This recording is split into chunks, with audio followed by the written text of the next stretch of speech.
দিন হয়ে যাবে আবার নরমালি ডোডো হে রে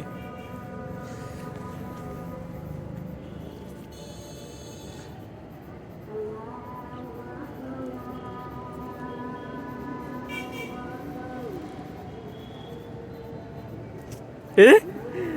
তো বুঝা দক্ষ শিকারী বললা ওর সাথে বিপ্লবী করিস না বেশি উড়ন্ত প্রজাপতি ধরে লাভ দেয়া ওই যে ন্যাশনাল জিওগ্রাফিতে দেওয়াস না ডিসকভারিতে কেমনে শিকার করে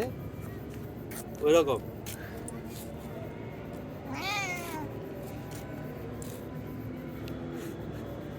তোর ফ্রেমে আসে নাই তো অর্ধেক আইছে পুরো বুঝন দাম করে ধরবো না এমনি লাভ দিয়ে ধরে ফেলায় ও আর তোর ওই যে জানলার ইসে গ্লাসের রিফ্লেক্সে পাখি আসে পাখি সাই গ্লাসের ওই পাশে হ্যাঁ ওই পাশে আর ওইটা সাই গ্লাসের এই পাশে খাওয়ায় ওটা